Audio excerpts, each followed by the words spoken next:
Matapos umugang ang balita tungkol sa posibleng pagde-develop ng espesyal na relasyon sa pagitan nina Paolo Avellino at Kim Chiu, kinumpirma ni Vice Ganda na fully supportive siya sa kanilang dalawa.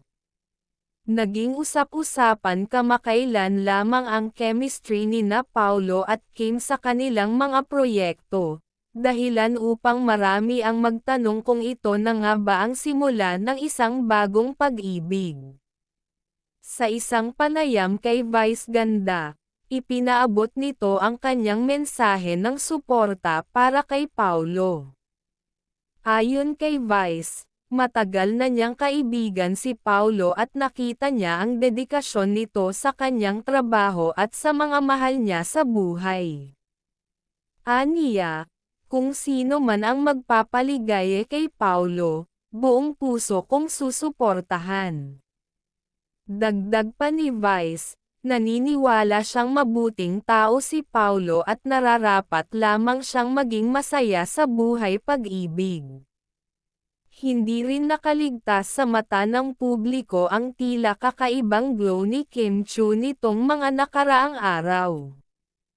Sa kanyang mga social media posts, makikitang masaya at blumang ang aktres, na lalong nagpasiklab ng espekulasyon tungkol sa kanilang relasyon ni Paolo.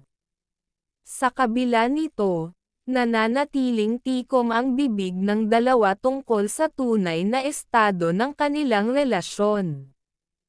Kahit sa mga interviews at guestings, tila laging nagkikibit-balikat lang ang dalawa sa mga tanong tungkol sa kanilang closeness.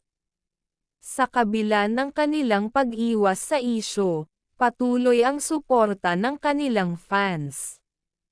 Maraming mga tagahanga ang nagbubunyi sa posibilidad ng isang Kim Pao love team, na nakita nila bilang isang refreshing at promising na kombinasyon.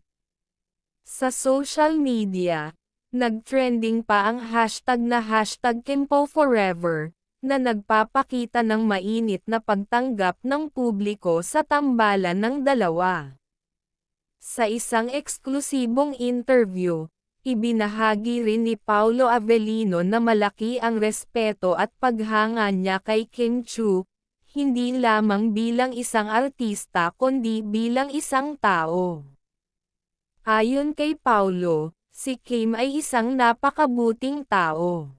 Napakagaan niyang kasama at napakahusay niyang katrabaho. She deserves all the happiness in the world. Samantala, si Kim Chiu naman ay hindi rin napigil ang magpahayag ng kanyang nararamdaman tungkol kay Paolo.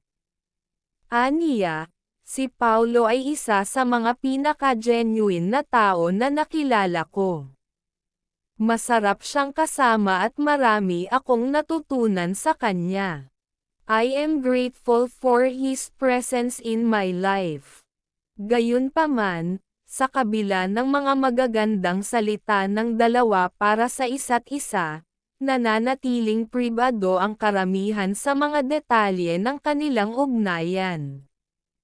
Maraming fans ang umaasang magkatuluyan ang dalawa, lalo na't kapwa single at tila handa nang pumasok muli sa isang seryosong relasyon.